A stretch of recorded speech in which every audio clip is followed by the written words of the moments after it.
حضرت ابن عمر رضی اللہ تعالیٰ عنہ سے روایت ہے کہ نبی کریم صلی اللہ علیہ وسلم نے فرمایا، سوتے وقت تم اپنے گھروں میں آگ جلتی ہوئی نہ چھوڑا کرو۔ جب آپ رات میں سونے کے لیے جاؤ، اب اپنے گھر کے اندر جیسے رسوئی گیس ہے یا ہیٹر ہے یا سردیوں میں انگیٹھی وغیرہ گرم کرنے کے لیے مکان کو، کمرے کو چھوڑ دیتے ہیں لوگ، تو ان تمام پہلے زمانے میں چراغ جلایا جاتا تھا تیل سے، تو رات میں کوئی چوہا آیا اور جو ہے وہ چراغ کو لے کر کے نہیں چلا گیا، اوپر جو ہے گھاس والی چھت ہوتی تھی وہ جل کر راکھ ہو گئی مدینے کے اندر، اس طرح کا واقعہ پیش آیا۔ تو اللہ کے رسول صلی اللہ علیہ وسلم نے فرمایا، جب تم آرام کرنے کے لیے جاؤ اپنے بستروں پر تو اپنی لائٹیں وغیرہ، گیس کی رسوئی گیس وغیرہ، ہیٹر وغیرہ بند کر دیا کرو، اس سے کہیں تم کو نقصان نہ پہنچے۔ ہمارے نبی کتنے رحیم اور کریم ہیں، رحمت للعالمین ہیں، ہر چیز ہمیں بتا رہے ہیں تاکہ میری امت کو کسی طرح تکلیف نہ پہنچے۔ انشاءاللہ اس پر عمل کریں گے۔ اور ایک بات بیچ میں آپ سے میں یہ عرض کر دوں، جو امریکہ اور اسرائیل کی بنائی ہوئی جتنی چیزیں ہیں آپ ان کو بالکل بند کر دیں۔ کولڈ ڈرنک ابھی ہماری بیاہ شادیوں میں اور یہاں خوب بک رہی ہیں۔ آپ کو پتہ ہے کتنے فلسطینی مسلمان روزانہ شہید ہو رہے ہیں، ذرا ذرا سے بچوں کو بھی نہیں جو ہے چھوڑ رہا۔ اسپتال، مساجد 200 سے اوپر توڑ دی گئی، اور انسان، عورتیں، بچے، ان کے لیے کوئی ان کی وقت نہیں ہے۔ مسلمان کا خون ان کے لیے کوئی اہمیت نہیں رکھتا۔ سارا بستی جو ہے انہوں نے ملیہ میٹ کر کے ختم کر دیے۔ کفر متحد ہے، اہل ایمان منتشر ہیں۔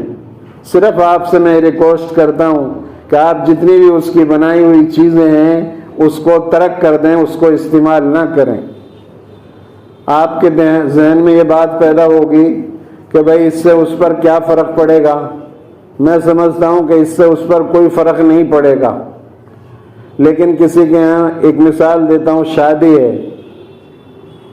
اب شادی میں آپ شادی والے سے ناراض ہیں، آپ نہیں جا رہے ہیں کسی بات سے اس کے،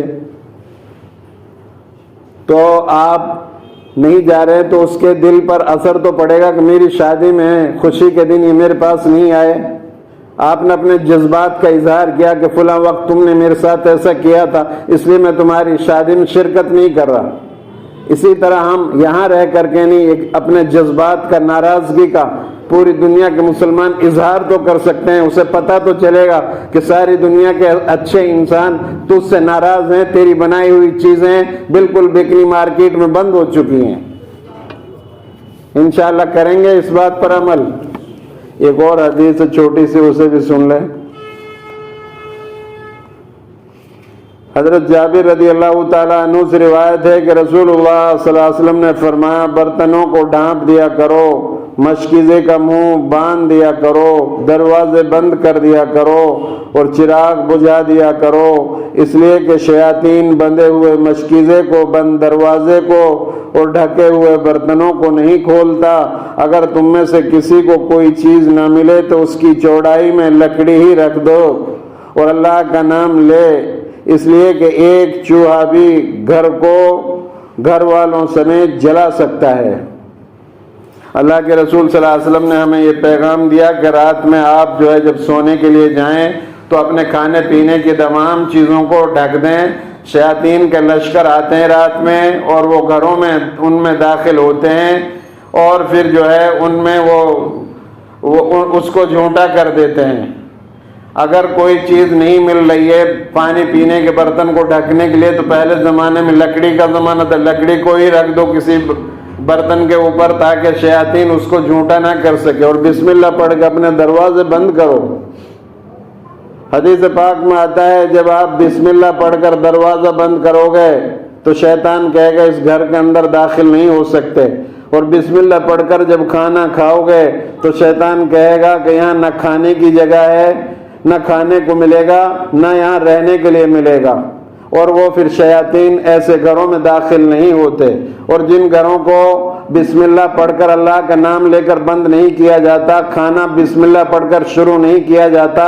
شیاطین کہتا ہے کہ آ جاؤ تمام کے تمام شیطان، اس میں رہنے کی جگہ بھی ملے گی اس گھر میں اور کھانے کے لیے بھی ملے گا۔ رات میں جتنا بھی عمل ہوتا ہے گھر کے اندر شیاطین اس میں سب میں شریک ہوتے ہیں۔ اس لیے رات میں سوتے وقت اپنے چراغ گل کر دو، اپنے کھانے پینے کی چیزوں کو بند کر دو اور جو ہے بسم اللہ پڑھ کر اپنا دروازہ بند کر لو، تو اللہ تبارک و تعالی شیطان کے شر سے ہماری حفاظت فرمائے گا۔ دعا کریں اللہ رب العالمین ہم سب کو عمل کی توفیق عطا فرمائیں۔